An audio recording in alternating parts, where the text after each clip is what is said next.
নমস্কাৰ news 18 Assam north ইষ্টৰ এতিয়াৰ খবৰ হৈতে ষ্টুডিঅত পইভা মহন্ত চিকিৎসকৰ অৱহেলাত নগাঁৱত কৰোনা ৰোগীৰ কৰুণ মৃত্যুৰ অভিযোগ চিকিৎসা অবিহনে সুবল বিশ্বাস নামৰ লোকজনৰ মৃত্যু হোৱাৰ অভিযোগ উত্থাপন কৰিছে পৰিয়ালৰ লোকে নগাঁৱৰ ভোগেশ্বৰী ফুকননী অসামৰিক চিকিৎসালয় চিকিৎসাৰ অৱহেলাৰ বাবে মৃত্যু খাবতিলে লোকজনে হুজাই যোগীজানৰ পৰা শুকুৰবাৰে অক্সিজেন দি নগাঁও কোভিড হস্পিটাললৈ লৈ যোৱা হৈছিল সুবল বিশ্বাসক শ্বাস-প্ৰশ্বাসৰ সমস্যাত ভোগা সুবল বিশ্বাসক নিশা 9:30 বজা পৰ্যন্ত চকীত বহুৱাই ৰখাৰ অভিযোগ ইয়াৰ পিছত বেড দিছিল যদিও নিশা প্ৰায় 1:30 বজাত বিছনাৰ পৰা পৰি মৃত্যু ঘটে লোকজনৰ বিছনাৰ পৰা পৰাৰ পিছতে বহু সময় অক্সিজেন মাস্ক খোলা অৱস্থাত আছিল আনকি মৃতদেহ নিবলৈও হস্পিটাল কৰ্তৃপক্ষই এম্বুলেন্স দিয়া নাছিল বুলি অভিযোগ কৰাৰ লগতে পৰিয়ালৰ লোকক 4টা পিপি কিট দি হস্পিটাল কৰ্তৃপক্ষই মৃতদেহ লৈ যাবলৈ কোৱা বুলি অভিযোগ কৰিছে পৰিয়ালৰ লোকে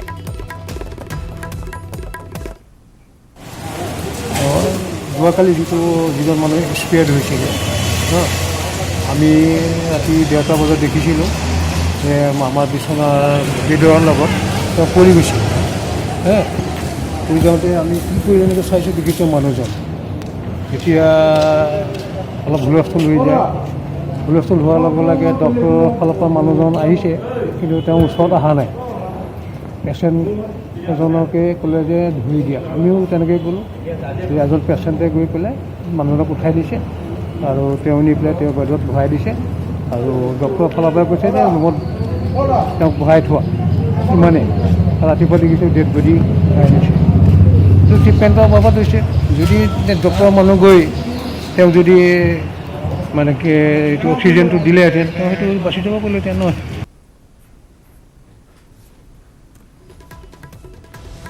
আৰু আমি জনাই আছো কিদৰে চিকিৎসাৰ অভাৱত এনেদৰে সুবল বিশ্বাস নামৰ লোকজনৰ মৃত্যুৰ অভিযোগ উত্থাপন কৰিছে পৰিয়ালৰ লোকে আমি এই সন্দৰ্ভত আৰু অধিক জানিবৰ চেষ্টা কৰিম আমাক নগাঁৱৰ পৰা জনাব নীলোৎপল বৰাই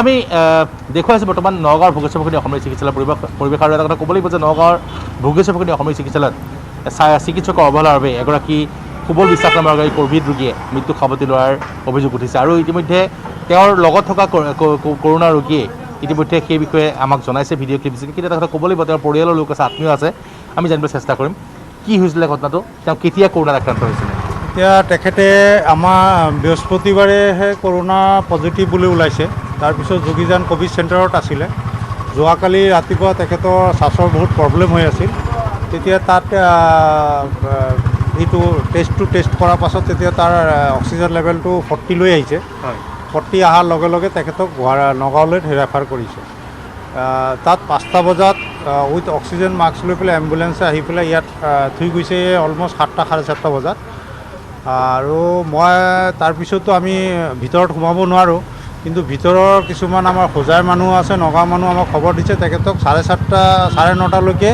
এনে এটা চিম্পল চেয়াৰত বাহিৰত বহাই ৰাখিছিল অক্সিজেন মাস্কটো লগোৱা আছিল কিন্তু অক্সিজেন আছিল নে নাই সেইটো মোৰ ডাউট আছে বহাই ৰাখিছিল অৱস্থা সংকটত গুৱাহাটীলৈ এফাৰ থাকিব কৈছিলে না তেখেতলোক ফাৰ্ষ্টত কৈছিলে বেড নাই বুলি কৈছিলে তাৰপিছত সিহঁতে বেড এটা এৰেঞ্জ কৰিলে বুলি ক'লে কিন্তু আমাৰ ফালৰ পৰা আমি যথেষ্ট চেষ্টা কৰিছিলোঁ তাক হায়াৰ ট্ৰিটমেণ্টৰ কাৰণে আমি বিচাৰিছিলোঁ যে গুৱাহাটী GMC হওক বা প্ৰাইভেটৰ হওক আমি কৰাৰ কাৰণে কিন্তু সেইটো আমাক এলাউ নকৰিলে আৰু আমি সেইটো ৰাতি বহুত টাইমলৈকে চেষ্টা কৰিছোঁ সেইটো নকৰিলে কিন্তু আমাৰ ভিতৰৰ পৰা চ'ৰ্চৰ পৰা খবৰ পালোঁ আমাৰ কলিগে ক'লে যে তাত 1:30মান বজাত পেচেণ্টজনে অক্সিজেন মাস্কটো খোলা অৱস্থাত তলত পৰি গৈছে হয়তো পেচেণ্টজনে অক্সিজেন মাস্কটো খুলি যোৱাৰ কাৰণে হয়তো নাৰ্ছত বা ডক্টৰৰ কমিউনিকেশ্যন কৰাৰ কাৰণে উঠিছিল কিন্তু মানুহজন যাব নোৱাৰিলে আৰু তাৰপিছত তাত হুলস্থুল হ'ল ৰাইজে তাত পেচেণ্টবিলাকো ডক্টৰৰ নাৰ্ছত খবৰ দিলে কিন্তু সিহঁতে নাহিলে তাৰ ৰোগী যিবিলাক আছে বেলেগ পেচেণ্টে আহি পেলাইহে তাক বেডত ওলাইছে কিন্তু অক্সিজেন মাস্কটো লগোৱা নহ'ল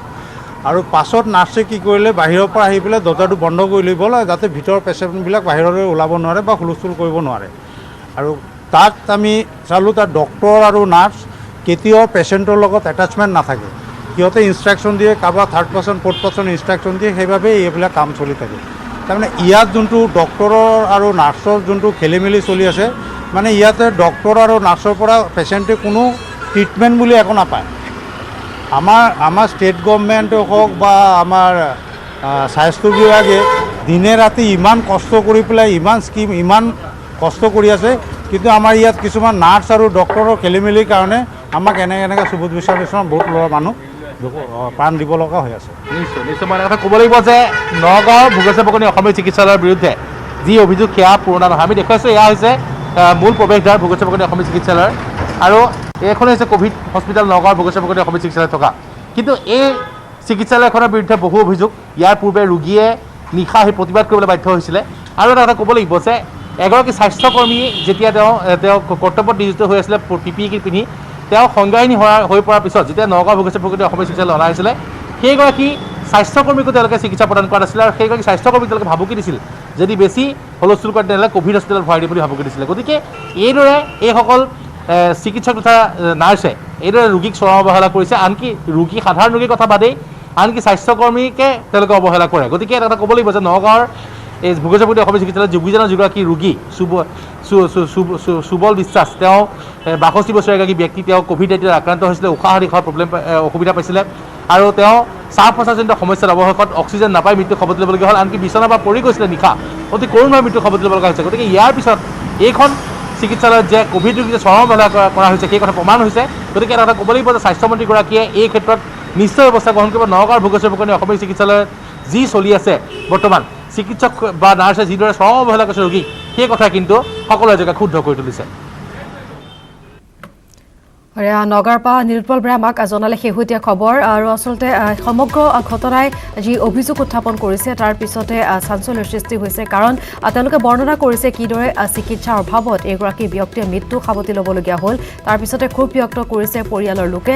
ইতিমধ্যে আমি জনালোঁ আমাৰ সাংবাদিক নিৰুৎপলৰ জৰিয়তে পৰিয়ালৰ লোকে সমগ্ৰ ঘটনা বিৱৰি কৈছে কিদৰে চিকিৎসাৰ অভাৱত মৃত্যুক আঁকোৱালি লৈছে এইগৰাকী ব্যক্তিয়ে।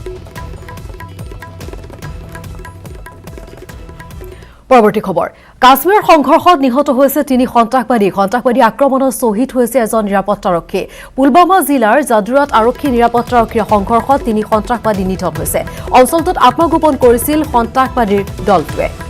পুনৰ কাশ্মীৰত সংঘৰ্ষ আৰু পুলৱামা জিলাৰ জাদুৰাত নিৰাপত্তাৰক্ষীৰ সৈতে সংঘৰ্ষ। এই সংঘৰ্ষত নিহত হৈছে 3 সন্ত্ৰাসবাদী আক্ৰমণত শ্বহীদ হৈছে এগৰাকী নিৰাপত্তাৰক্ষী। পুলৱামা জিলাৰ জাদুৰাত আৰক্ষী নিৰাপত্তাৰক্ষীৰ সংঘৰ্ষত 3 সন্ত্ৰাসবাদী নিধন হৈছে। অঞ্চলটোত আত্মগোপন কৰিছিল সন্ত্ৰাসবাদীৰ দলটোৱে, আৰু তাৰ পিছতে এই খবৰ লাভ কৰাৰ পিছতে সন্ত্ৰাসবাদীৰ যি অভিযান চলোৱা হৈছিল সেই অভিযান কালত 3 সন্ত্ৰাসবাদী নিহত হৈছে কাশ্মীৰত, আৰু সন্ত্ৰাসবাদীৰ আক্ৰমণত এগৰাকী নিৰাপত্তাৰক্ষী শ্বহীদ হৈছে।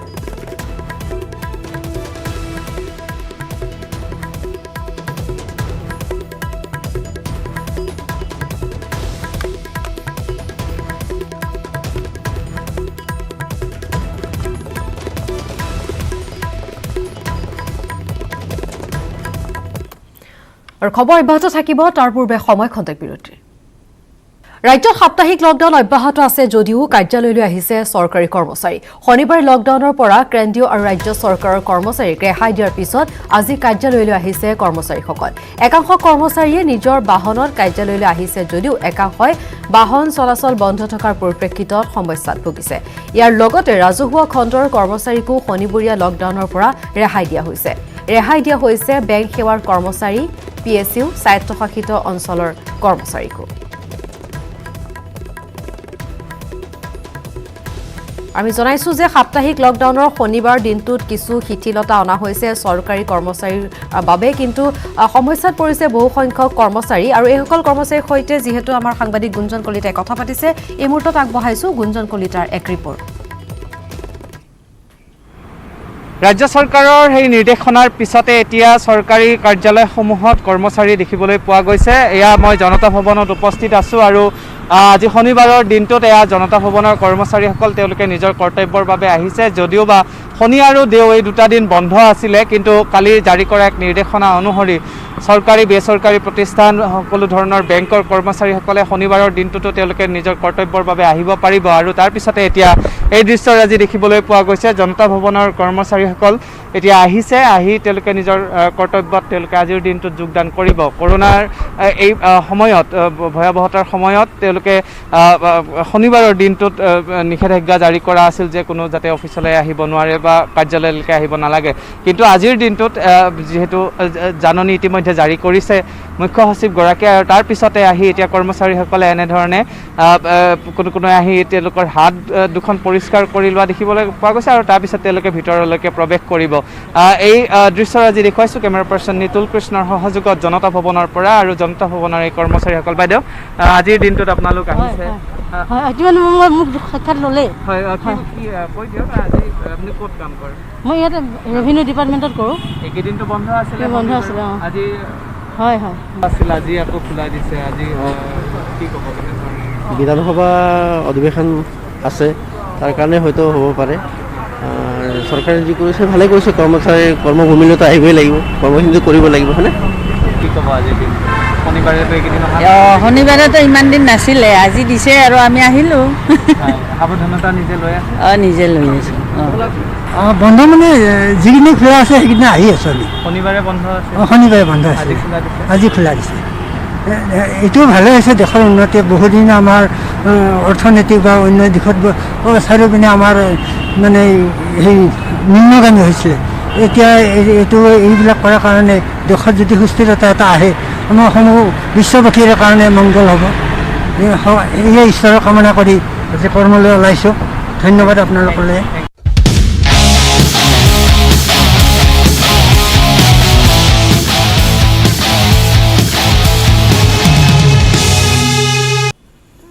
আজি অৰ্জুন বঁটা গ্ৰহণ কৰিব অসমৰ বক্সাৰ লাভলীনা বৰগোহাঁই। ৰাষ্ট্ৰপতি ৰামনাথ কোবিন্দৰ উপস্থিতিত ভিডিঅ' কনফাৰেন্সিঙৰ জৰিয়তে হ'ব এই বঁটা প্ৰদান অনুষ্ঠান। অৰ্জুন বঁটা লাভ কৰা অসমৰ ৬ষ্ঠগৰাকী খেলুৱৈ হৈছে লাভলীনা বৰগোহাঁই। অৰ্জুন বঁটা গ্ৰহণৰ বাবে বক্সাৰ লাভলীনা বৰগোহাঁই চণ্ডীগড়ৰ অনুষ্ঠানত উপস্থিত থাকিব। সম্প্ৰতি পাটিয়ালাৰ কেম্পত থকা লাভলীনাই আজি পুৱা বঁটা গ্ৰহণৰ ভিডিঅ' কনফাৰেন্সত অংশগ্ৰহণৰ বাবে চণ্ডীগড়ত উপস্থিত হৈছে। অলিম্পিকৰ পূৰ্বে অৰ্জুন বঁটা লাভ কৰি অধিক আত্মবিশ্বাসী হৈ পৰিছে লাভলীনা বৰগোহাঁই। ইতিমধ্যে অৰ্জুন বঁটা লাভ কৰা অসমৰ খেলুৱৈসকল ক্ৰমে দৌৰবিদ ভোগেশ্বৰ বৰুৱা, টেবুল টেনিছ খেলুৱৈ মনালিছা বৰুৱা মেহতা, আৰ্চাৰ জয়ন্ত তালুকদাৰ, বক্সাৰ শিৱ থাপা আৰু দৌৰাণী হিমা দাস। নমস্কাৰ, মই লাভলীনা বৰগোহাঁই। এই বৰ্ষৰ অৰ্জুন বঁটা পোৱাৰ বাবে মই খুবেই সুখী, কিন্তু মোৰ প্ৰথম লক্ষ্য অলিম্পিকত থাকিব। অলিম্পিকত জয়ী হৈ অহাই মোৰ প্ৰথম লক্ষ্য হ'ব। সকলো অসমবাসীয়ে যাতে মোক আশীৰ্বাদ কৰে, মই যেন অলিম্পিকত জয়ী হৈ আহিব পাৰোঁ। ধন্যবাদ। আৰু বক্সাৰ লাভলীনালৈ অৰ্জুন ভোগেশ্বৰ বৰুৱাৰ শুভেচ্ছা আশীৰ্বাদ। অলিম্পিক জয় কৰিব বুলি আশাবাদী উত্তৰ পূবৰ প্ৰথমগৰাকী অৰ্জুন বঁটা প্ৰাপক খেলুৱৈ ভোগেশ্বৰ বৰুৱাৰ। নৱপ্ৰজন্মৰ এগৰাকী শক্তিশালী খেলুৱৈ বক্সাৰ লাভলীনা বৰগোহাঁইলৈ এইবাৰ কেন্দ্ৰীয় চৰকাৰে অৰ্জুন বঁটা আগবঢ়াইছে। ৰাষ্ট্ৰীয় ক্ৰীড়া দিৱস উপলক্ষে এই অৰ্জুন বঁটা লাভলীনাক প্ৰদান কৰা হৈছে। আৰু এই মুহূৰ্তত মই আছোঁ উত্তৰ পূৰ্বাঞ্চলৰ প্ৰথমগৰাকী অৰ্জুন বঁটা বিজয়ী সন্মানীয় ভোগেশ্বৰ বৰুৱাৰ সৈতে। আমি তেওঁৰ সৈতে মত বিনিময় কৰিম যে এগৰাকী প্ৰবীণ খেলুৱৈ হিচাপে, প্ৰবীণ ক্ৰীড়াবিদ হিচাপে এইগৰাকী ভোগেশ্বৰ বৰুৱাই বিগত দিনবিলাকত সদায়ে নৱপ্ৰজন্মৰ কাৰণে যথেষ্ট কষ্ট কৰি আহিছে, ত্যাগ কৰি আহিছে, সদায় নতুন প্ৰজন্মটোক উৎসাহিত কৰি আহিছে খেলৰ ক্ষেত্ৰত। আৰু এগৰাকী নৱপ্ৰজন্মৰ প্ৰতিনিধি লাভলীনা বৰগোহাঁই যি অৰ্জুন বঁটা লাভ কৰিছে। আৰু এই মুহূৰ্তত মই পোনে পোনে উত্তৰ পূৰ্বাঞ্চলৰ প্ৰথমগৰাকী অৰ্জুন ভোগেশ্বৰ বৰুৱাৰ পৰা এই সম্পৰ্কত তেওঁৰ মতামত জানিব বিচাৰিম। শুনক, আমি সদায় চিন্তা কৰোঁ নতুন প্ৰজন্মৰ কাৰণে, যিবিলাক কাম আমি কৰিব নোৱাৰিলোঁ নহয়, সেইবিলাক যাতে অসমত নতুন প্ৰজন্ম আগবাঢ়ি যাওক আৰু সেইখিনি কৰক, পূৰা কৰক। সেইখিনি পূৰা কৰিবলৈকে যিটো মানে সহযোগিতা চৰকাৰৰ লাগে সেইখিনি চৰকাৰে দিয়ক। আমিতো সদায় একেটা কথাকে কৈ আছোঁ। আমি নোৱাৰিলোঁ। আমাৰ দিনত তেনেকুৱা সুবিধা নাছিলে, তেনেকুৱা আন্তঃগাঁথনি নাছিলে ভাৰতবৰ্ষত। কিন্তু তবু যিমানখিনিলৈকে পাৰোঁ ভগৱানে কৃপাত সিমানখিনি কৰি পেলাই আমি সামৰিলোঁ। কিন্তু তেওঁবিলাকে এতিয়া সামৰিব নালাগে। লাভলীনাই এতিয়া অৰ্জুন বঁটা পাই শেষ নহয়, তেওঁ আৰু বহুত আগলৈ যাব লাগিব। ইয়াৰ পিছত অলিম্পিক আছে, অলিম্পিকৰ পিছত আকৌ পুনৰ কি বুলি কয় এছিয়ান গেম হ'ব, এইবিলাকতো হৈয়ে থাকিব। সেইবিলাকতো যাতে আৰু এজন বক্সাৰ হিচাপে তেওঁ লং টাইম খেলিব পৰা ভগৱানে শক্তি দিয়ক, মই এইটোকে কৈছোঁ। আৰু বক্সাৰে পাৰেও, যেনে আমাৰ এথলেটিকত থ্ৰুৱাৰবিলাকে বহুত এজলৈকে খেলে, বডি বিল্ডাৰবিলাকে বহুত এজলৈকে খেলে। কিছু গেম এনেকুৱা আছে খুব শ্বৰ্ট টাইমতে আদায় হৈ যায়, যেনে এথলেটিকে বহুত লং টাইম মানে ৰানাৰ চানাৰ ৱাকাৰ এইবিলাকে লং টাইম কৰিব নোৱাৰে। বাকী গেম কিছুমান বহুত ভাল গেম আছে যিবিলাকে লং টাইম খেলিব পাৰে। এতিয়া বক্সিং এটা তেনেকুৱা বস্তু, বহুত লং টাইম তেওঁ খেলিব পাৰিব, আৰু সেইটো শক্তি ভগৱানে দিয়ক আৰু তাৰে কামনা কৰিছোঁ। আমি বহুত সুখী তেওঁ যে অৰ্জুন এৱাৰ্ড চিলেকশ্যন যেতিয়া হ'ব তেতিয়াৰ পৰা আমি বহুত সুখী। আৰু আজি হকীৰ যাদুকৰ ধ্যান চান্দৰ জন্মদিন। দেশত প্ৰতি বছৰে এই দিনটো ৰাষ্ট্ৰীয় ক্ৰীড়া দিৱস হিচাপে পালন কৰা হয়। এই দিনটোতে ৰাইচিনা হিলছত দেশৰ ৰাষ্ট্ৰপতিৰ পৰা ভাৰতবৰ্ষৰ ক্ৰীড়াৰ সৰ্বোচ্চ বঁটা ৰাজীৱ গান্ধী খেলৰত্ন বঁটাৰ লগতে দ্ৰোণাচাৰ্য বঁটা, অৰ্জুন বঁটা, ধ্যান চান্দ বঁটা, তেনজিং নৰ্গে বঁটা, মৌলানা আবুল কালাম আজাদ ট্ৰফী, ৰাষ্ট্ৰীয় খেলৰ উৎসাহমূলক বঁটাৰ বাবে নিৰ্বাচিত সফল খেলুৱৈ আৰু দলে বঁটাসমূহ গ্ৰহণ কৰে। কোভিড-19 মহামাৰীৰ বাবে এইবাৰৰ বঁটা গ্ৰহণৰ কোনো অনুষ্ঠান ৰাইচিনা হিলছত অনুষ্ঠিত নহয়। আজি 11 বজাত দেশৰ বিভিন্ন প্ৰান্তৰ পৰা ক্ৰমে দিল্লী, মুম্বাই, হাৰিয়ানা, পশ্চিমবংগ, চণ্ডীগড়ৰ পৰা ভিডিঅ' কনফাৰেন্সিঙৰ জৰিয়তে ৰাষ্ট্ৰপতি ৰামনাথ কোবিন্দৰ উপস্থিতিত হ'ব বঁটা প্ৰদান অনুষ্ঠান।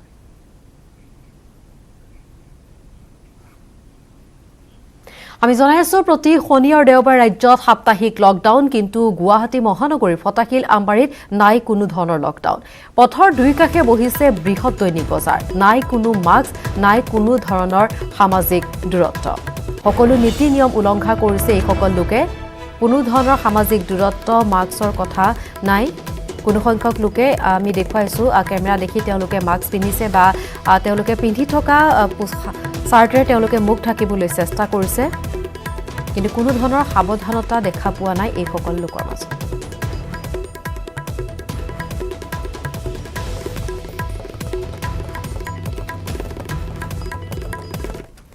আৰু ইফালে মহানগৰী লখৰাতো সাপ্তাহিক লকডাউন উলংঘা কৰা হৈছে। পুৱাৰে পৰা বহিছে বৃহৎ বজাৰ, বজাৰত নাই কোনো ধৰণৰ সামাজিক দূৰত্ব। ব্যৱসায়ীয়ে পৰিধান কৰা নাই মাস্ক। গুৱাহাটী কৰোণা গ্ৰাসত পৰাৰ পিছতো এতিয়াও দেখা গৈছে বহু সংখ্যক লোক সজাগ নহয়, সচেতন নহয়। সাপ্তাহিক লকডাউন উলংঘা কৰি এনেদৰে বজাৰ বহিছে। লখৰাৰ দৃশ্য, লখৰাত এনেদৰে উলংঘা কৰা হৈছে লকডাউন। পুৱাৰে পৰা বহিছে এই বৃহৎ বজাৰ।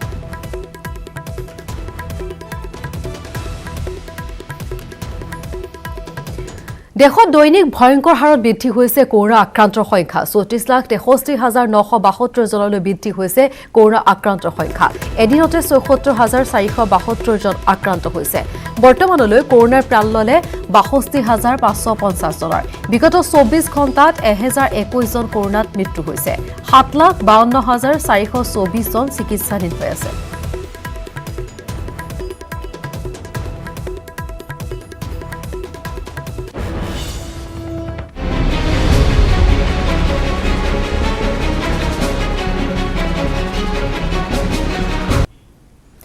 আৰু ইফালে ৰাজ্যত 1 লাখৰ ঘৰ অতিক্ৰম কৰিছে কৰোনা আক্ৰান্তৰ সংখ্যাই। 1,01,367 জনলৈ বৃদ্ধি হৈছে কৰোনাত আক্ৰান্ত লোকৰ সংখ্যা। বিগত 24 ঘণ্টাত 2,560 জন কৰোনা আক্ৰান্ত চিনাক্ত কৰা হৈছে। ইয়াৰে ভিতৰত গুৱাহাটীত 562, কাছাৰত 165, যোৰহাটত 147, ডিব্ৰুগড়ত 139, হাইলাকান্দিত 135 জন চিনাক্ত। কৰোনাত আক্ৰান্তৰ শতকৰা হাৰ 6.38%। বৰ্তমানলৈ কৰোনাই প্ৰাণ ল'লে 286 জনৰ। 23 দিনত দুগুণ বৃদ্ধি কৰোনাত আক্ৰান্ত লোকৰ সংখ্যা। বৰ্তমানলৈ আৰোগ্য হৈছে 81,070 জন। চিকিৎসাধীন হৈ আছে 20,008 জন। এসপ্তাহত অসমত আক্ৰান্ত 13,453 জন। এসপ্তাহত কামৰূপ মহানগৰত আক্ৰান্ত 3,187 জন। 28 আগষ্টলৈ 21,46,000ৰ অধিক পৰীক্ষা সম্পন্ন হৈছে।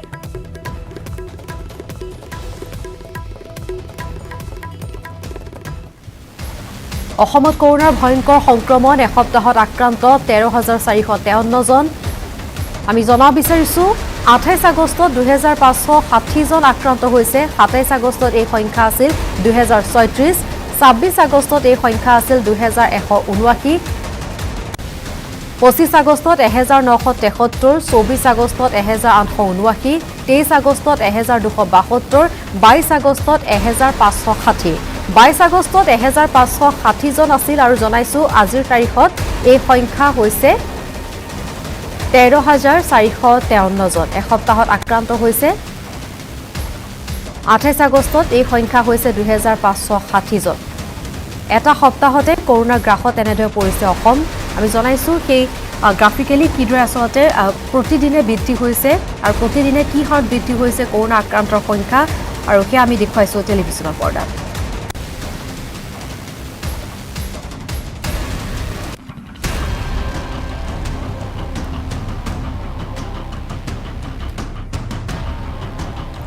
আৰু আমি জনাই আছো কৰোনা গ্ৰাফত কামৰূপ মহানগৰ জিলা যেহেতু পৰিছে ভয়ংকৰ হাৰত বৃদ্ধি হৈছে আক্ৰান্তৰ সংখ্যা কামৰূপ মহানগৰত এসপ্তাহত আক্ৰান্ত হৈছে 3,187 জন 28 আগষ্টত এই সংখ্যা হৈছে 562 27 আগষ্টত এই সংখ্যা আছিল 481 জন 26 আগষ্টত 531 জন 25 আগষ্টত 510 জন 24 আগষ্টত 471 জন 23 আগষ্টত 280 জন আৰু 22 আগষ্টত এই সংখ্যা আছিল 352 আৰু 22 আগষ্টৰ পৰা 28 আগষ্টলৈ বৃদ্ধি হৈ এই সংখ্যা হৈছে আক্ৰান্তৰ সংখ্যা হৈছে 562 আৰু এয়া হৈছে কামৰূপ মহানগৰত এসপ্তাহত আক্ৰান্তৰ হাৰ এসপ্তাহত আক্ৰান্ত হৈছে 3,187 জন আৰু এনেদৰে কৰোনা গ্ৰাফত পৰিছে কামৰূপ মহানগৰ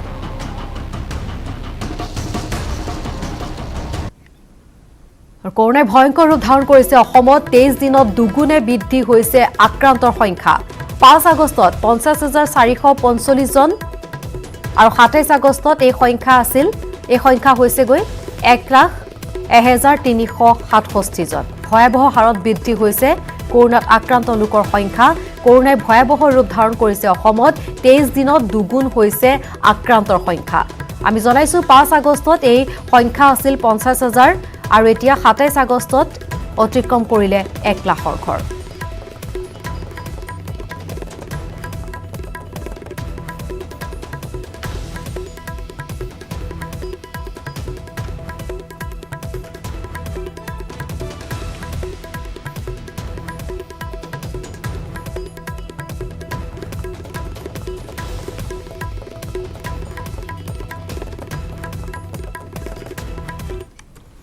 আৰু খবৰ ইবাটো থাকিব পুনৰ সময় হৈছে খন্তেক বিৰতি আৰু ইতিমধ্যে আমি জনাই আছো যেহেতু আজিৰ দিনটোত অসমৰ বাবে আছে এটা ভাল খবৰ আজি অৰ্জুন বঁটা গ্ৰহণ কৰিব অসমৰ বক্সাৰ লাভলীনা বৰগোহাঁই ইতিমধ্যে অৰ্জুন বঁটা গ্ৰহণ কৰিব আজি অসমৰ লাভলীনা বৰগোহাঁই ৰাষ্ট্ৰপতি ৰামনাথ কোবিন্দৰ উপস্থিতিত আৰম্ভ হৈছে এই ভিডিঅ' কনফাৰেন্সিঙৰ জৰিয়তে বঁটা প্ৰদান सम्मानित किया जाता है सुश्री जिन्सी फिलिप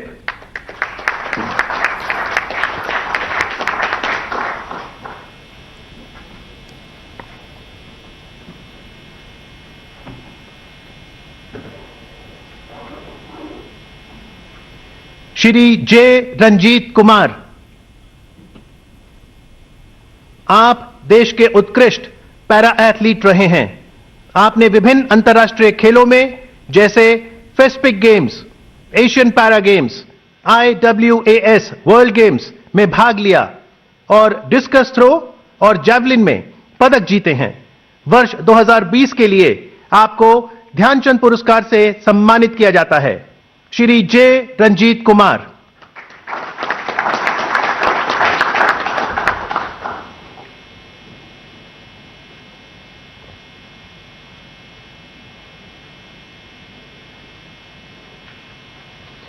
सुश्री तृप्ति मुरगुंडे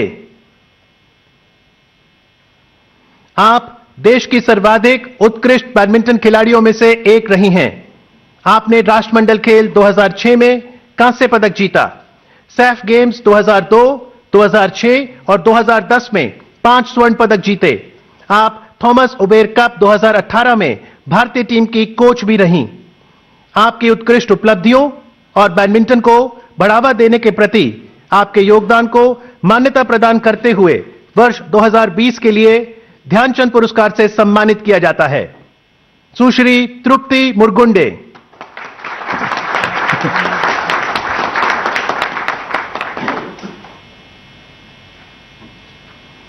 श्री प्रदीप श्री कृष्णा गंधे।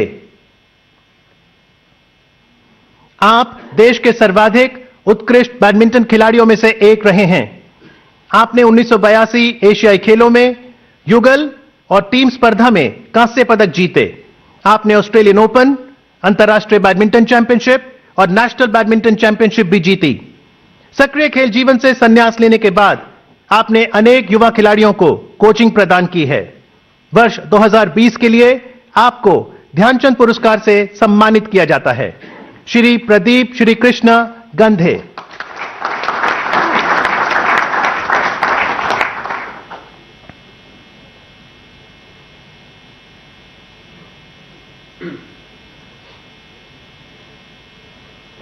श्री सत्य प्रकाश तिवारी। आप देश के सर्वाधिक उत्कृष्ट पैरा बैडमिंटन खिलाड़ियों में से एक रहे हैं। आपने फेस्पिक गेम्स, विश्व कप बैडमिंटन, IWAS विश्व खेल और एशियाई बैडमिंटन कप में पदक जीते हैं। सक्रिय खेल जीवन से संन्यास लेने के बाद आप युवा खिलाड़ियों को कोचिंग प्रदान कर रहे हैं। वर्ष 2020 के लिए आपको ध्यानचंद पुरस्कार से सम्मानित किया जाता है। श्री सत्य प्रकाश। আগুৱাইছো পৰৱৰ্তী খবৰলৈ। হাইলাকান্দিৰ বেছিক চাৰিআলিত এক উত্তপ্ত পৰিস্থিতিৰ সৃষ্টি হৈছে। অগ্নি নিৰ্বাপক বাহিনীৰ কাৰ্যালয় ঘেৰাও কৰি ৰাইজে উত্তাল প্ৰতিবাদ সাব্যস্ত কৰিছে। অগ্নি নিৰ্বাপক বাহিনীৰ জোৱানসকলৰ এজন যুৱকক হত্যা কৰাৰ অভিযোগ। নিহত যুৱকজন হৈছে স্থানীয় চানপুৰ গাঁৱৰ ৰহিমুদ্দিন লস্কৰ। 4 দিন আগতে মোবাইল ফোন চুৰ কৰাৰ অভিযোগত অগ্নি নিৰ্বাপক বাহিনীৰ জোৱানসকলে ঘৰৰ পৰা তুলি আনিছিল ৰহিমুদ্দিনক। পিছত শিলচৰ চিকিৎসা মহাবিদ্যালয়লৈ যোৱাৰ পথত মৃত্যু ঘটে ৰহিমুদ্দিনৰ। আৰক্ষীয়ে গ্ৰেপ্তাৰ কৰিছে জ্যোতিষ্মান হাজৰিকা নামৰ অগ্নি নিৰ্বাপক বাহিনীৰ জোৱানজনক।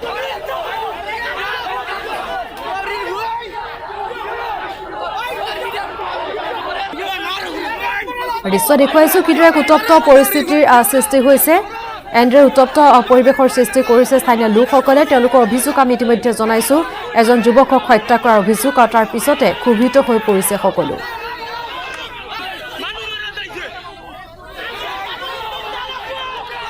আৰু শেহতীয়া খবৰ বাবে ফোনযোগে আমাৰ সৈতে সংযুক্ত হৈছে স্থানীয় সংবাদদাতা ৰাহুল চক্ৰৱৰ্তী।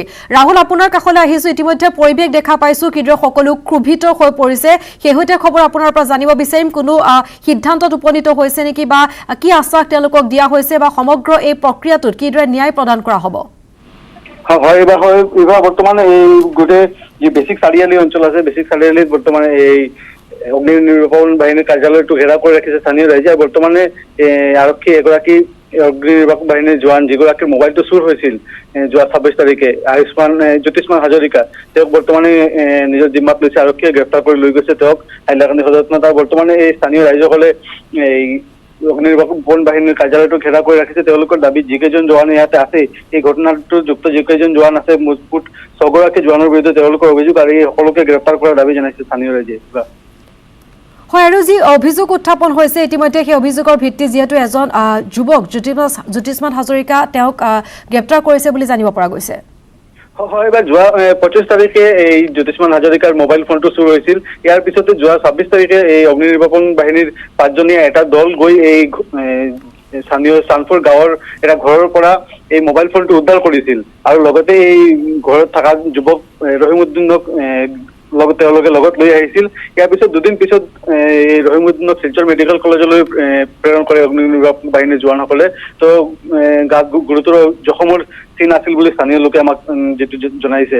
ইয়াৰ পিছত যোৱা ৰাতি শিলচৰ মেডিকেল কলেজত ৰহিমুদ্দিনৰ মৃত্যু হৈছে বুলি ইতিমধ্যে খবৰ অহাৰ পিছতে এই স্থানীয় ৰাইজ উত্তাল হৈ পৰে আৰু আজি ৰাতিপুৱাৰ পৰাই এই অগ্নি নিৰ্বাপক বাহিনীৰ কাৰ্যালয়ৰ সন্মুখত প্ৰতিবাদ সাব্যস্ত কৰে। বৰ্তমান ইয়াত আৰক্ষী আৰু CRP বাহিনী উপস্থিত হৈ পৰিস্থিতি নিয়ন্ত্ৰণত আনিবলৈ চেষ্টা চলাই আছে। এইবাৰ হয়, ৰাহুল, ধন্যবাদ জনাইছো আপোনাক।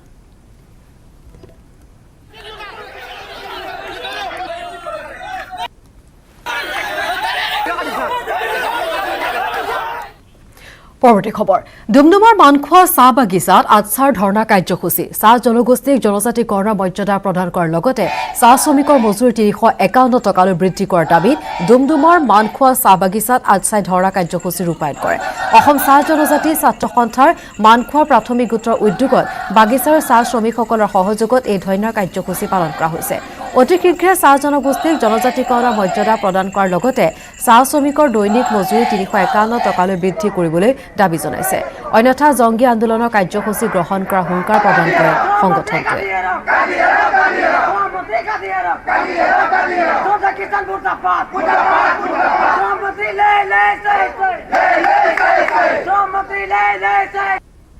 আমাৰ এটাই দাবী চাহ শ্ৰমিকসকলৰ দৈনিক হাজিৰা অতি শীঘ্ৰে 351 টকালৈ বৃদ্ধি কৰিব লাগিব চাহ জনগোষ্ঠীসকলক অতি শীঘ্ৰে জনজাতিকৰণ প্ৰদান কৰিব লাগিব কাৰণ এটা কথা স্পষ্ট আমি দীৰ্ঘদিন ধৰি আন্দোলন কৰি আহিছোঁ কিন্তু এইখন চৰকাৰে চাহ জনগোষ্ঠীসকলক মাহে চকুৰে প্ৰত্যক্ষ কৰাটো আমি গম পাইছোঁ আৰু এটা কথা সমগ্ৰ অসমটোক বিশ্ব দৰবাৰত পৰিচিত কৰা এই চাহ জনগোষ্ঠীসকলে অসমটোক মানে অতি নিম্নতম এটা 167 হাজিৰা দিয়াটো এটা দুৰ্ভাগ্যজনক গতিকে আজি আমি এই ধৰ্ণা কাৰ্যসূচীৰ যোগেদি আমি দাবী জনাইছোঁ চৰকাৰক আৰু মালিক পক্ষক যে অসমৰ প্ৰত্যেকটা চাহ বাগিচা শ্ৰমিকসকলক দৈনিক হাজিৰা 351 টকা হ'ব লাগিব চাহ জনগোষ্ঠীসকলক জনজাতিকৰণ প্ৰদান কৰিব লাগিব নহ'লে আমি অনাগত দিনবোৰত ইয়াতকৈ প্ৰবল তীব্ৰ আন্দোলন আমি কৰিবলৈ বাধ্য হ'ম হাজোৰ মুখনিয়া নদীপাৰ প্ৰাথমিক বিদ্যালয় নিশা উত্তপ্ত পৰিস্থিতি প্ৰধান শিক্ষক কুতুবুদ্দিন আহমেদৰ বিৰুদ্ধে ৰাইজৰ প্ৰতিবাদ বিদ্যালয় পৰিচালনা সমিতিৰ সভাপতিৰ চহী জালিয়াতি কৰি বিদ্যালয় উন্নয়নৰ নামত অহা লক্ষাধিক টকা কোনো কাম নকৰাকৈ লুটপাট কৰাৰ লগতে মধ্যাহ্ন ভোজনৰ চাউল হৰলুকি কৰাৰো অভিযোগ কৰিছে ৰাইজে 50% কাম নকৰাকৈ জাল চহীৰে প্ৰধান শিক্ষক কুতুবুদ্দিনে উলিয়াই নিলে দুটা কিস্তিত লক্ষাধিক টকা এই সকলোবোৰ কথা পোহৰলৈ অহাৰ পাছত প্ৰতিবাদ মুখৰ বিদ্যালয় পৰিচালনা সমিতিৰ লগতে স্থানীয় ইতিমধ্যে প্ৰধান শিক্ষক কুতুবুদ্দিনে জাল চহীৰে ধন হৰলুকি আৰু মধ্যাহ্ন ভোজনৰ চাউল হৰলুকিৰ সকলো কথা স্বীকাৰ কৰিছে এনে দুৰ্নীতিগ্ৰস্ত শিক্ষকক নিলম্বনৰ দাবীত নিশা প্ৰতিবাদ কৰিছে হাজোৰ বিদ্যালয় যিজন আগৰ প্ৰাক্তন সভাপতি আছিলে তেওঁ জাল চহীৰে নকল চহীৰে বৰম্বৈ শাখাৰ অসম গ্ৰামীণ বিকাশ বেংকৰ পৰা কিছু টকা হৰলুকি কৰা হৈছে কিমান টকা প্ৰায় ৭২,০০০ আৰু ৪০,০০০ টকা জালিয়াতি বস্তুৰ পইচাখিনি ওলাইছিল কিন্তু ৪০,০০০ টকাৰ কাম কৰিছে বুলি কৈছে অলৰেডি কিন্তু বাকী আমাৰ যিটো লকডাউনৰ মাজত যিটো মধ্যাহ্ন ভোজনৰ চাউল আহিছিল চৰকাৰীভাৱে দুখীয়া ছাত্ৰ ছাত্ৰীক দিয়াৰ কাৰণে মানে সকলো ছাত্ৰ ছাত্ৰীকে দিয়াৰ কিন্তু বস্তুটো সেইটো বস্তু আৰু বাতৰিত পুনৰ সময় হৈছে খন্তেক বিৰতি 50% অধিক মজবুত হয় আপোনাৰ ঘৰ অটুট হলে হ'ব অটুট অসম সূৰ্য চিমেণ্ট অটুট ঘৰ অটুট অসম উঠেছে বিৰতিৰ পাছত মঙলদৈত আৰক্ষীৰ অভিযানত ড্ৰাগছসহ দুজনক গ্ৰেপ্তাৰ কৰা হৈছে আৰক্ষীৰ জালত পৰিছে ৰফিক আলী আৰু নেকিবুদ্দিন আহমেদ বৃহৎ সংখ্যক ফেন্সি ডাইলৰ বটল জব্দ কৰা হৈছে আৰক্ষী গোপন তথ্যৰ ভিত্তিত দৰং জিলা আৰক্ষী অধীক্ষক অমৃত ভূঞাৰ নিৰ্দেশত আৰু দান্তেজিৎ দেউৰীৰ নেতৃত্বত নাকা চেকিং কৰি মঙলদৈ 15 নম্বৰ ৰাষ্ট্ৰীয় ঘাইপথত মটৰ চাইকেলসহ দুজনক গ্ৰেপ্তাৰ কৰে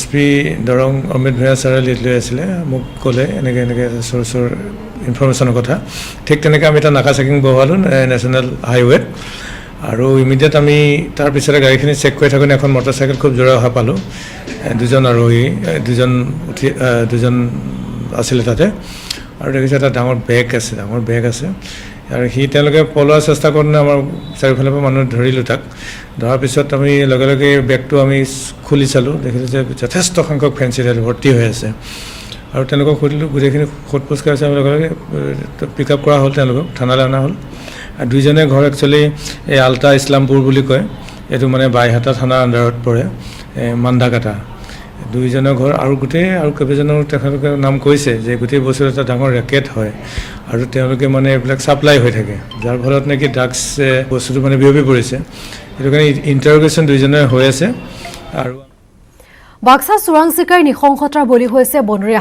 হাতীটোক হত্যা কৰি কাটি নিলে দাঁত আৰু খুৰ বাক্সা জিলাৰ বাটাবাৰী বনাঞ্চলিক কাৰ্যালয়ৰ অন্তৰ্গত বনগাঁৱত সংঘটিত হৈছে এই ঘটনা জানিব পৰা মতে শুকুৰবাৰে কেইজনমান গৰখীয়ে হাবিৰ মাজৰ পৰা অহা এটি গোন্ধ অনুসৰণ কৰি মৃত হাতীটো প্ৰত্যক্ষ কৰে পিছত ঘটনা সন্দৰ্ভত বন বিভাগক খবৰ দিয়াত বন বিভাগৰ লোক উপস্থিত হৈ মৃত হাতীটো প্ৰত্যক্ষ কৰে বন বিভাগৰ লোকে জানিবলৈ দিয়া মতে প্ৰায় এসপ্তাহ পূৰ্বে হাতীটো চোৰাং চিকাৰীয়ে হত্যা কৰিছে লগতে হাতীটোৰ দাঁত আৰু শুৰ কাটি লৈ যোৱা বুলি জানিবলৈ দিছে বনকৰ্মীয়ে আমি আহিলো বিচাৰিবা আমি এতিয়া দেখা পালো এতিয়া মানে এতিয়া হাতীটো মৰি আছে মানে শুনামতে মানে সোমবাৰ মানতে মানে এই গুৰুচাৰাবিলাক মানে এইটো দেখা পাইছে আমি দেখা পাইছোঁ এইটো মানে দাঁত থকা আছিলে তো কাটি নিছে দাঁতটো অসমৰ ভিতৰত বৰপেটা জিলাতে সম্প্ৰতি সংঘটিত হৈ আছে সৰ্বাধিক পথ দুৰ্ঘটনা মূলতঃ কেএমচি নামৰ কোম্পানীটোৰ দুৰ্নীতিৰ বাবে এনে কাণ্ড সংঘটিত হৈছে বিশেষকৈ 2005 চনত নিৰ্মাণ আৰম্ভ কৰা ৰাষ্ট্ৰীয় ঘাইপথ আজিও সম্পূৰ্ণ হোৱা নাই বৰপেটা জিলা পৰিবহণ বিষয়া হিমাংশু দাসৰ নেতৃত্বত দণ্ডাধীশসহ এটা সজাতি দলে 31 নম্বৰ ৰাষ্ট্ৰীয় ঘাইপথৰ বিভিন্ন অংশ প্ৰত্যক্ষ কৰি কেএমচিক সমূহ কাম দুমাহৰ ভিতৰত সম্পূৰ্ণ কৰিবলৈ সকিয়নি দিয়ে অন্যথা আইনগত ব্যৱস্থা লৈ জেললৈ প্ৰেৰণ কৰাৰ হুংকাৰ প্ৰদান কৰে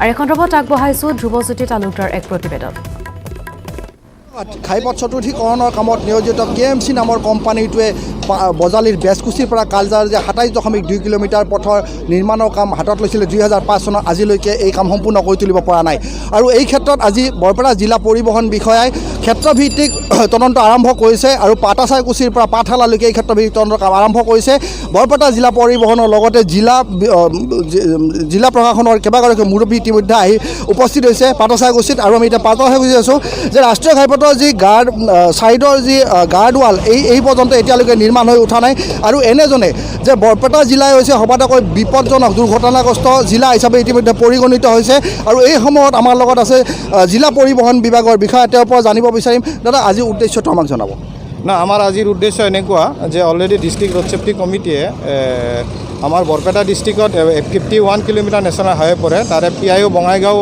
24 কিলোমিটাৰ আৰু বাকী 26 কিলোমিটাৰ পিআই গুৱাহাটীৰ আণ্ডাৰত পৰে আৰু গুৱাহাটীৰ আণ্ডাৰৰ এই গোটেই কামচা কেএমচিয়ে কনষ্ট্ৰাকশ্যন কমিটি কৰি আছে আজি বহু বছৰ ধৰি কৰি আছে কিন্তু প্ৰপাৰলি কাম মানে প্ৰপাৰলি কামখিনি হৈ উঠা নাই এতিয়ালৈকে যথেষ্ট কামৰ গাফিলতি আছে আৰু যথেষ্টখিনি কাম এতিয়ালৈকে সম্পূৰ্ণ হোৱা নাই 58টা আনঅথৰাইজ ইয়াত ডাইভাৰশ্যন আছে যিবোৰ ডাইভাৰশ্যন আমি ডিষ্ট্ৰিক্ট ৰোড ছেফটি কমিটিত মেনশ্যন কৰিছিলোঁ এতিয়া আপোনালোকে পাটাচাইকুচি অঞ্চলটো দেখিছে উন্মুক্ত হৈ আছে বহুত দুয়ো পাৰ উন্মুক্ত ছাৰ্ভিচ ৰোড ভালকৈ বনোৱা হোৱা নাই তাৰোপৰি ছাৰ্ভিচ ৰোড আৰু নেশ্যনেল হাইৱেৰ মাজত 10 ফুটৰ ডিফাৰেঞ্চ আছে কিন্তু ইয়াত কোনো তেওঁলোকে গাৰ্ডৱাল দিয়া নাই গতিকে আজিৰ আমাৰ উদ্দেশ্য ডিষ্ট্ৰিক্ট ৰোড ছেফটি কমিটি যোৱা 25 আগষ্টত আমি মিটিং কৰিছিলোঁ তাতে এটা ডিচিশ্যন হৈছিলে আমাৰ ডেপুটি কমিশ্যনাৰ নিৰ্দেশ দিছিলে যে আজিৰ পৰা 28 তাৰিখৰ পৰা আমি এই গোটেই 25 কিলোমিটাৰ ৰাস্তা আমি ছাৰ্ভে কৰিম আজিৰ পৰা ষ্টাৰ্ট হৈছে আজি 5 কিলোমিটাৰ আমি ৰাস্তা ধৰি লৈছোঁ আৰু এই আজি তেওঁলোকক আমি গোটেই ক্ৰুটি নেতি তেওঁলোকৰ যিখিনি কৰিবলগীয়া আছে যিমানখিনি কাম এতিয়ালৈ কৰা নাই গোটেইখিনি আমি দেখুৱাইছোঁ তেওঁলোকৰ মাজত আলোচনা কৰিছোঁ কেএমচিক কৈছোঁ অনতিপলমে পথ সুৰক্ষাৰ ক্ষেত্ৰত যদি কোনো ধৰণৰ দুৰ্ঘটনা আৰু ঘটিবলৈ নাপায় কোনো গাফিলতিৰ কাৰণে যাতে কাৰো ভুলৰ কাৰণে দুৰ্ঘটনা আৰু অনাহকত কোনো মানুহৰ যাতে জীৱন মৃত্যুমুখত নপৰে তাৰ কাৰণে ব্যৱস্থা লোৱাৰ কাৰণে আমি আজি ছাৰ্ভে কৰিছোঁ আৰু তেওঁলোকক যিবিলাক আনঅথৰাইজ মেডিয়ান আছে ডাইভাৰশ্যন আছে য'ত যেনেকুৱাকৈ বহাব লাগে 2005 চনৰ পৰা আজিলৈকে কেএমচিয়ে পথটোৰ নিৰ্মাণৰ কাম সম্পূৰ্ণ কৰি উলিয়াব নোৱাৰিলে ইয়াৰ পূৰ্বেও জিলা প্ৰশাসন এই যিটো কোম্পানী কেএমচি কোম্পানীৰ বিৰুদ্ধে কঠোৰ পদক্ষেপ গ্ৰহণ কৰিছিলে বিভিন্ন সকিয়নি প্ৰদান কৰিছিলে তৎসত্ত্বেও কিন্তু আজিলৈকে তেওঁলোকে কামৰ যি অগ্ৰগতি এই অগ্ৰগতিৰ অগ্ৰসৰ হ'ব বা কাম সম্পন্ন কৰিব নোৱাৰিলে ইয়াৰ পৰৱৰ্তী সময়ত আজিৰ পিছত যদি তেওঁলোকে এই ক্ষেত্ৰত কোনো ব্যৱস্থা গ্ৰহণ নকৰে তেতিয়াহ'লে কি পদক্ষেপ গ্ৰহণ কৰিব ইতিমধ্যে আমি যোৱা ডিষ্ট্ৰিক্ট ৰোড ছেফটি কমিটিত মিটিঙত তাত ডিচিশ্যন হৈছিলে 2 মাহৰ ভিতৰত যদি তেওঁলোকে যিখিনি ইনকমপ্লিট কাম তেওঁলোক কমপ্লিট কৰি নিদিয়ে সম্পূৰ্ণ কামখিনি তেওঁলোকৰ এগেইনষ্টত আইনীয় ব্যৱস্থা হিচাপে এজাহাৰ প্ৰদান কৰা হ'ব তাৰ মাজতো 25 আগষ্টত তেওঁলোকক আমি ৰিভিউ মিটিং কৰি আজি আমি সিদ্ধান্ত লৈছোঁ তেওঁলোকৰ সুবিধাৰ কাৰণে কোনবোৰ অঞ্চলত কি কাম হোৱা নাই আৰু কি কৰিব লাগে ইয়াত এনেকুৱা ঠাই আছে যে গোটেই পথছোৱা ডিভাইডাৰত জংঘলৰ দৰে ফৰেষ্টৰ দৰে জংঘল গজি আছে বন গজি আছে য'ৰ পৰা কেটেলবোৰ ওলাই আহি এক্সিডেণ্টৰ সন্মুখীন হ'ব লগা হয় গতিকে এইবোৰ আমি তেওঁলোকক কৰিছোঁ গোটেই অঞ্চলত তেওঁলোক চাফ কৰিব তেওঁলোকে ইতিমধ্যে কিছু অঞ্চল কৰিছে গতিকে আমি ইয়াৰ পিছত যদি তেখেতসকলে কাম কমপ্লিট টাইমৰ ভিতৰত নকৰে তেতিয়াহ'লে ডিষ্ট্ৰিক্ট ৰোড ছেফটি কমিটি মহানগৰীৰ লালুংগাঁৱত নিশা সংঘটিত হৈছে ভয়ংকৰ ডকাইতি দুৰ্বৃত্ত সৈন্যলৈ গুলী চলাই কাহিলৈ গ'ল ধন গুপ্তা মাৰ্বলছ নামৰ প্ৰতিষ্ঠানৰ কৰ্মচাৰীক আক্ৰমণ ডকাইতৰ এখন ইয়ন বাহনত আহিছিল ডকাইতৰ দল টকাৰ বেগটো কাহি নিয়াৰ সময়তে চলালে গুলী ঘটনাস্থলীত আৰক্ষীৰ উচ্চপদস্থ বিষয়া উপস্থিত হৈ তদন্ত আৰম্ভ কৰিছে আৰু এই সন্দৰ্ভত আগবঢ়াইছো উৎপল হালৈৰ এক প্ৰতিবেদন ৰাজধানী চহৰ গুৱাহাটী মহানগৰীত পুনৰ শূন্যলৈ গুলীচালনাৰ ঘটনা সংঘটিত হৈছে আৰু এই ঘটনা যোৱাকালি সন্ধিয়াৰ ভাগতে সংঘটিত হৈছিলে মহানগৰীৰ 37 নং ৰাষ্ট্ৰীয় ঘাইপথৰ লালুংগাঁৱৰ এটা মাৰ্বলৰ গুদামত আৰু এই মুহূৰ্তত আমি উপস্থিত আছোঁ মহানগৰীৰ লালুংগাঁৱত থকা গুপ্তা মাৰ্বলছৰ গুদামৰ সমীপত আৰু এই স্থানতে প্ৰথমে মোৰ সতীৰ্থক ৰাজপথ দেখুৱাই ল'ব দিছিলোঁ আৰু মোৰ সতীৰ্থ যি সম্ভৱ এই স্থানতে সংঘটিত হৈছিলে গুলীচালনাৰ ঘটনা বুলি অভিযোগ উত্থাপন কৰিছিলে যিগৰাকী গুপ্তা মাৰ্বলছৰ স্বত্বাধিকাৰী ৰাজেশ গুপ্তা আৰু ৰাজেশ গুপ্তাই উল্লেখ কৰা মতে যোৱাকালি সন্ধিয়া 8মান বজাত তেখেতে দোকান বন্ধ কৰি ঘৰ অভিমুখে যাত্ৰা কৰিবলৈ লৈছিলে তেনে সময়তে এখন ইয়ন বাহনত 4জনীয়া দুৰ্বৃত্তৰ দল আহিছিলে আৰু দুৰ্বৃত্তৰ দল আহি প্ৰথম পৰ্যায়ত তেখেতক লগত বাকযুদ্ধ হৈছিলে আৰু যুদ্ধ হৈ তেখেতৰ বেগখন কাঢ়ি নিয়া বুলি অভিযোগ উত্থাপন কৰিছে আৰু যিহেতু বেগখন অভিযোগ কৰাৰ পিছত আৰক্ষী থানাত উপস্থিত হৈছিলে আৰু আৰক্ষীৰ উচ্চপদস্থ বিষয়া কৰ্মচাৰী নিশাই আহি উপস্থিত হৈছিলে আৰু উপস্থিত হোৱাৰ লগে লগে যিহেতু তদন্ত কৰিছিলে আৰু তদন্তৰ পিছত কিছু ইতিমধ্যে তথ্য পোহৰলৈ আহিছে যিহেতু এই স্থানত সন্ধিয়া 8 বজাত যথেষ্ট ব্যস্ততা থাকে আৰু যোৱাকালি শুক্ৰবাৰ আছিলে শুক্ৰবাৰ থকা সময়ত সকলো বাহনে 37 নং ৰাষ্ট্ৰীয় ঘাইপথেৰে আহা কৰে আৰু আহা কৰাৰ সময়তে ইয়াৰ পৰা যি লখৰা লালুংগাঁৱৰ পৰা যি গড়চুক আৰক্ষী থানালৈকে চোৱা যায় বা 37 নং ৰাষ্ট্ৰীয় ঘাইপথ চোৱা যায় সমগ্ৰ অঞ্চল সদায় ব্যস্ত হৈ পৰে আৰু ইয়াতে গুলীচালনা সংঘটিত কৰি কোনো কাৰণতে চাৰিচকীয়া বাহনলৈ পলায়ন কৰাৰ সুযোগ নাপায় যিহেতু এই গড়চুকৰ অভিমুখত বিশাল এক যান-জঁটৰ সৃষ্টি হয় প্ৰত্যেক দিনে আৰু সেয়েহে আৰক্ষীৰ কিছু সন্দেহ হৈছে আৰু যিহেতু বেগখনত মাত্ৰ 4,000 টকা বুলি উল্লেখ কৰিছে সেয়ে সমগ্ৰ ঘটনা ৰহস্যৰ গন্ধ পাইছে আৰু নিশাই উচ্চপদস্থ আৰক্ষী বিষয়াৰ দল ইয়াতে উপস্থিত হৈছিলে মহানগৰীৰ অতিৰিক্ত আৰক্ষী আয়ুক্তৰ লগতে ধৰি কেইবাগৰাকী উচ্চস্তৰীয় বিষয়া উপস্থিত হৈ তদন্ত কৰিছিলে আৰু সকলো স্থান তন্ন কৰি চাইছিলে চোৱাৰ পিছত তেখেতসকলে কিন্তু খালী কাৰ্টিজটো এতিয়ালৈকে উদ্ধাৰ কৰিবলৈ পৰা নাই সেয়েহে কিছু ৰহস্যৰ গন্ধ পাইছে কিয়নো তেখেতৰ ব্যক্তিগত নিৰাপত্তাৰ স্বাৰ্থত আচলতে এনেধৰণৰ ঘটনা সংঘটিত কৰাইছে নেকি যিখন আচলতে দোকান বা বিশাল ইয়াৰে সা সম্পত্তিসমূহ আছে ইয়াৰ পৰা কিন্তু অসমৰ বিভিন্ন প্ৰান্তলৈকে এই মাৰ্বলসমূহ যায় সেয়েহে কোনো পৰ্যায়ে দোকানখনৰ পৰা যে 4,000 টকা নিব নোৱাৰে সেই কথা কিন্তু আৰক্ষী প্ৰশাসনৰ এক সূত্ৰই আমাক জনাইছে আৰু ইয়াৰ সমান্তৰালভাৱে যিহেতু এতিয়ালৈকে কাৰ্টিজটো উদ্ধাৰ কৰিব পৰা নাই সেয়েহে এই ঘটনা কিন্তু সহজে মানি ল'ব পৰা নাই আৰক্ষী প্ৰশাসনে আৰু 4চকীয়া বাহন লৈ অহা বুলি কৈছিলে আৰু 4চকীয়া বাহন লৈ আহিলে এই স্থানৰ পৰা যদি জালুকবাৰীলৈকে চোৱা যায় কেইবাটাও নাকা চেকিঙৰ ব্যৱস্থা আছে নিশাৰ ভাগত 15 ছেপ্টেম্বৰৰ পূৰ্বে আৰম্ভ নহয় বিদ্যালয়ৰ পাঠদান নহলেও 1 ছেপ্টেম্বৰৰ পৰা বিদ্যালয়ত উপস্থিত থাকিব লাগিব শিক্ষক শিক্ষয়িত্ৰী 15 ছেপ্টেম্বৰলৈ শিক্ষানুষ্ঠানসমূহত কৰা হ'ব চাফ-চিকুণ চেনিটাইজ কেন্দ্ৰীয় চৰকাৰ নীতি নিৰ্দেশনা অবিহনে ৰাজ্যৰ শিক্ষা বিভাগে গ্ৰহণ নকৰে বিদ্যালয় মুকলিৰ সিদ্ধান্ত উল্লেখ কৰিব পাৰি যে ৰাজ্যৰ বিদ্যালয়সমূহ খোলাৰ ক্ষেত্ৰত ৰাজ্য চৰকাৰে গঠন কৰি দিয়া পৰামৰ্শদাতা কমিটিৰ অধিকাংশই এই মুহূৰ্তত বিদ্যালয় খোলাত বাধা প্ৰদান কৰিছে বিপৰীতে অতি কম অংশই নিৰ্দিষ্ট পদ্ধতিৰ মাজত বিদ্যালয় খোলাৰ পৰামৰ্শ আগবঢ়াইছে চৰকাৰৰ পদক্ষেপৰ মাজত যে অক্টোবৰ মাহলৈ শিক্ষানুষ্ঠানসমূহ বন্ধ থাকিব সেয়া এক প্ৰকাৰ নিশ্চিত হৈ পৰিছে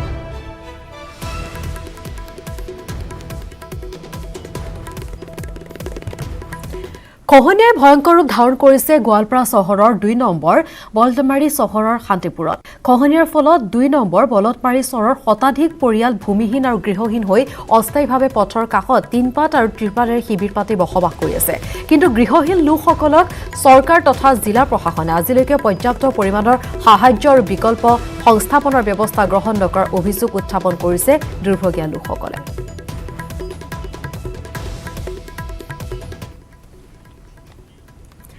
বানে ধোৱা পথাৰত পুনৰ ব্যস্ত হৈ পৰিছে কৃষক ঘৰৰ খেতি শেষ কৰি এইবাৰ সমজুৱাকৈ পথাৰত নামিছে কৃষক গাঁৱৰ নামঘৰৰ উন্নতি অৰ্থে প্ৰায় 20 বিঘা মাটিত ধান খেতি কৰিছে এই দৃশ্য শিৱসাগৰ জিলাৰ বকতা চাংমাইবাৰীৰ গাঁৱৰ পথাৰত পুৰুষ মহিলা সকলোৱে লগ লাগি ৰোপণ কৰিছে কঠীয়া আঘোণ মাহত হেপাহৰ সোণগুটি বুটলাৰ আশাত প্ৰায় 20 বিঘা মাটিৰ পথাৰত ৰোপণ কৰিছে এনেদৰে কঠীয়া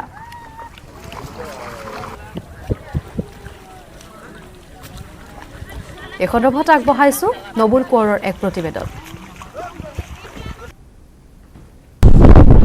বানে ধোৱা পথাৰত শেহতীয়াকৈ পথাৰত নামিছে কৃষকসকল মই বৰ্তমান উপস্থিত আছোঁ শিৱসাগৰ জিলাৰ বকতা চাংমাইবাৰীত আৰু চাংমাইবাৰীৰ গাঁৱৰ লোকসকলে ইয়াত দেখা গৈছে যে প্ৰায় 20 বিঘা মাটিত খেতি কৰিছে শেহতীয়াকৈ মই কেমেৰাচনক এবাৰ পথাৰৰ যি পৰিৱেশ সেই পৰিৱেশ দেখাবলৈ অনুৰোধ কৰিছে। দেখিছে আপোনালোকে ইয়াত পুৰুষ মহিলা গাঁৱৰ সকলো লোক ওলাই আহিছে আৰু গাঁৱৰ উন্নতিৰ কাৰণে তেওঁলোকে এইদৰে পথাৰত খেতি কৰিছে। প্ৰায় 20 বিঘা মাটিত তেওঁলোকে ইয়াত কঠীয়া ৰুইছে আৰু ইয়াৰ আগতেও বিগত বৰ্ষতো আমি দেখাইছিলোঁ নিউজ 18 দৰ্শকসকলক যে তেওঁলোকে ইয়াত খেতি কৰে, প্ৰতি বছৰে ইয়াত খেতি কৰে। আচলতে ইয়াত যি উৎপাদন হয়, ধান উৎপাদন হয়, সেই ধান উৎপাদনৰ যি লাভ হয় সেই লাভৰ টকাৰে তেওঁলোকে গাঁৱৰ নামঘৰৰ উন্নতি আৰু গাঁৱৰ যি দুখীয়া লোক আছে সেই লোকসকলৰ উন্নয়নৰ কাৰণে কাম কৰে।